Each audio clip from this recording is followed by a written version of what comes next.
Thanks so much for having me. Thanks for being here on the show. Carissa, what made you want to become a teacher? It's actually funny. I've always known I wanted to be a teacher. I even dressed up as a teacher for Halloween when I was in kindergarten How do you with, dress up as a teacher? yeah, like an apron, clipboard, apple. I think I had some stuffed animal students. I always pencil in my ear. But it helps because both my parents are educators, so they knew, what I needed to do for my fit and all of that. Nice. Your dad was a principal? Oh, my mom No, is your currently, mom's a principal. yeah, at Trinity Christian School, but my dad is also an educator. He's been teaching at Roosevelt High School for the past 38 years. That's awesome. How did you figure out about music videos and connecting with the kids? Yeah, well, it actually started back in March 2020 when we first went online. And it was when the lockdown was supposedly for 2 weeks. And we went home, and I teach first grade. So I thought, okay, well, I have 21 6 year olds. How do I get them from just getting up and walking away when they're at home and their parents are working online? So I started using costumes and singing and dancing every single day, thinking it was only going to be 2 weeks. And I thought I'm going to open every day with, something kind of fun. I'm going to sing a song. I'm going to dance. I'm going to be a princess. Or once I was Sonic the Hedgehog and I tried to like do a hood slide across my car. It wasn't great, but I mean, they're 6, so they loved it. And from there, I just realized, I'm not talented as a singer at all. Like, I have zero musical background.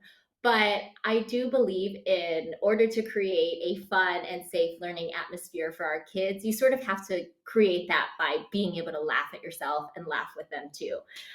So music is a great way to connect with my students and their families. Sounds good. So, how did you get kids to participate even when it's virtual? How did that progress from when you realized it was going to be more than just 2 weeks? Right. Well, I thought, oh my goodness, I better start, getting more costumes.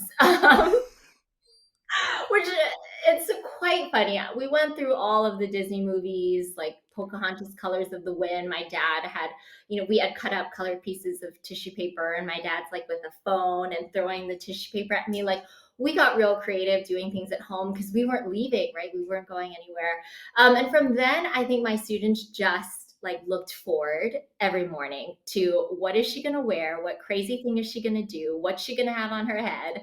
And it also made the virtual learning experience really enjoyable for me as well.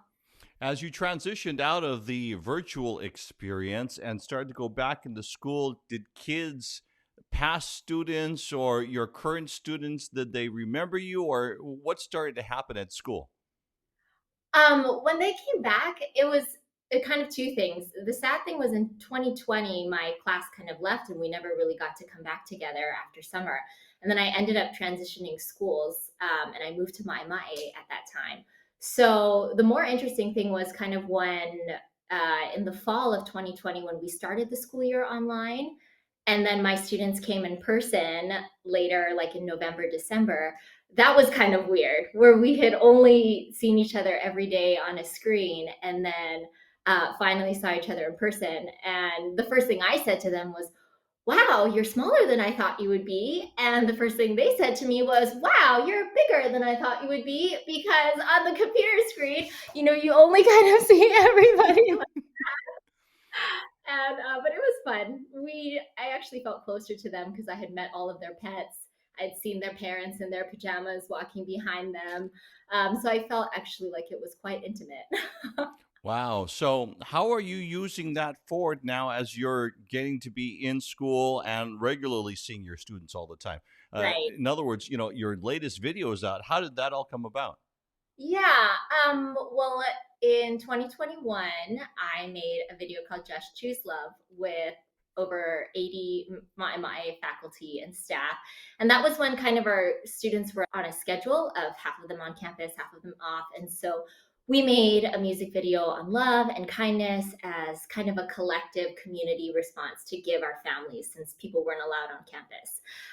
That video was such a hit that this year, even though everybody was back and there wasn't really a need to do any kind of video, students on campus would see me and say, when's the next video coming out? And then they would follow it with like, and can I be in it? I want to sing and I want to dance and I can act and I can. So they asked and we answered. We didn't really need to make one. It wasn't for, we now have family events where parents are able to be on campus, but it was still fun nonetheless. And the message of perseverance and grit is something that, other fellow teachers and I have really talked about that our students need. That as much as we know adults are kind of aware of mental health and everything that the pandemic has caused, also our keiki are going through a very interesting time. And we wanted to sort of give them a song acknowledging that, that children also have their own struggles with mental health and how can we encourage them to persevere. Got it. So, what's the name of the latest music video that you have out? This one is called That's What We Like, and it is to the tune of Bruno Mars, That's What I Like. And it's the gist of it is basically there's going to be things in life that you don't like. And how do I take calming breaths? How do I take control of the way I can respond and do something kind even when someone is mean to me? How do I pick myself back up, take a deep breath, and move forward?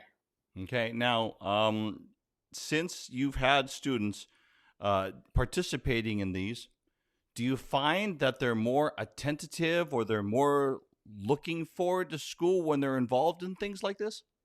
Absolutely. I mean, from when it was virtual, I was having parents saying that, my child is waking up early, logging on to the computer like an hour before your class starts because they're so excited to see what you're going to do. And in school, in person as well, we spent about 2 months rehearsing, recording, and filming for this video. And actually, like, it was a wonderful motivation for my students who don't have the best behavior. Okay.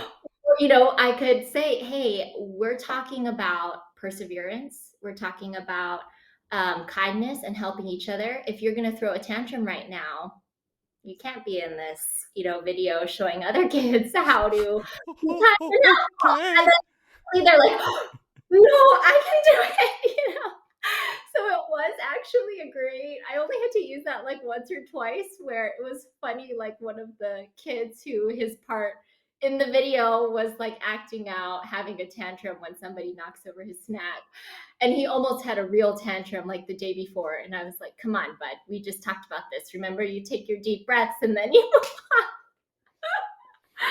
So it was fun. And yeah, they love being part of something fun. They love having that pride of like, this is our class, this is our teacher, we're doing this together, and this is our school. Describe for me the process that you go about making the music videos.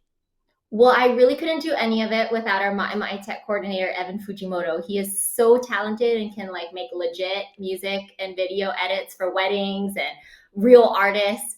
So he made us all look really good. But I went to him, I said, hey, I want to write a song about perseverance. I want to give the kids like an anthem that, like, yeah, we can do it. We're working hard, we get back up. He immediately was like, sure, totally. But that meant, many, many hours for him that were also off the clock and for me, working with students after school. But it was super fun. I wrote it in March. We practiced, recorded it, had a demo and everything. We were practicing with my first grade students as well as students from every grade level, kindergarten through fifth, and did some rehearsals after school, filmed for about a week, and then he went through the process of editing it all together. And we're super proud and excited that, I think it looks pretty legit considering most of the cast is 6 years old. I think we have some real swag, and that's because Evan made us look good. You were also in Miss Hawaii. Did any of your experience with Miss Hawaii help you with everything that you're doing now?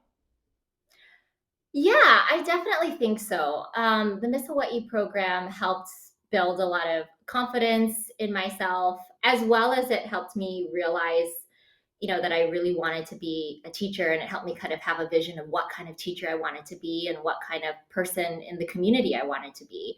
And so that process, I think, was really formative, as well as, I met some really amazing friends and mentors who have encouraged me not only in my career path, but just in life in general. And so I think, yeah, for sure, it made me kind of have that go getter spirit and a lack of, I guess, fear. Like we always joke that my parents and I always joke that I have no shame and I could use some shame because I should be less myself and I should be less comfortable in my own skin. But whatever. You meet people, you have fun, and the kids have really enjoyed it. Quick question for you. What was your platform? It was also on education as well, wasn't it? Was. In fact, I didn't win Miss Hawaii, as you remember. I was first runner up, and one of the things I was really bummed about is that I had kind of created this vision, and my platform was about character in the classroom, and it was about building relationships and how to make teaching really, something impactful in a whole community. And so, even though I didn't win, I think that it still gave me a lot of intentionality becoming a teacher in the DOE of how can I make this, something really meaningful? How can I build relationships with my students and their families? How can I really teach them more than just their ABCs? How can I make sure that they are also feeling loved and feeling empowered to help others and to spread aloha? It's the ending of the year. Can't believe we're here. You learned math and reading, but that's not all you're needing. So stop and think about it. Stop